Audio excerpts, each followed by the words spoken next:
నెల్లూరు జిల్లా వైసీపీ అధ్యక్షుడు చంద్రశేఖర్ రెడ్డికి మాజీ మంత్రి నారాయణ గురించి మాట్లాడితే అర్హత లేదని నగర డిప్యూటీ మేయర్ రూప్ కుమార్ యాదవ్ అన్నారు. నెల్లూరు అభివృద్ధిపై ఆయన అవగాహన లేకుండా మాట్లాడుతున్నారన్నారు. చంద్రశేఖర్ ఏనాడు వైసీపీ కోసం పని చేయలేదని, ఎవరు అధికారంలో ఉంటే వారి పక్కన చేరటం ఆయనకు అలవాటు అన్నారు. ఎమ్మెల్సీ ఎలా అయ్యావో అందరికీ తెలుసన్న ఆయన భవిష్యత్తులో మాట్లాడాలనుకునే ముందు వివరాలు తెలుసుకుని మాట్లాడాలని సూచిస్తున్నారన్నారు. పాపం మా రాజకీయాల్లోకి కొత్తగా వచ్చినటువంటి ఎమ్మెల్సీ అయినటువంటి మా చంద్రశేఖర్ రెడ్డి సార్ గారు పాపం ఈ మధ్య ఆయన కూడా లేచి ఏదంటే అది మాట్లాడుతున్నాడు.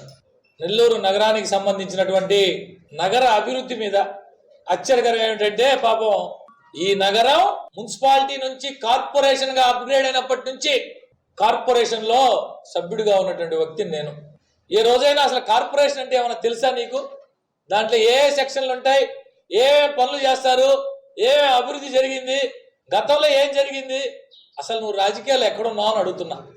ఏ రోజైనా వైఎస్ఆర్ కాంగ్రెస్ పార్టీ జెండా మోసావా? ఎవడు అధికారంలో ఉంటే వాళ్ళ పక్కన నిలబడి పనులు చేయించుకుంటూ నువ్వు కూడా రాజకీయాలు మాట్లాడితే మాకు చాలా వింతగా, విడ్డూరంగా, ఆశ్చర్యంగా ఉంది. నువ్వా నారాయణ సార్ గురించి మాట్లాడేది? నువ్వా నారాయణ సార్ చేసిన అభివృద్ధి?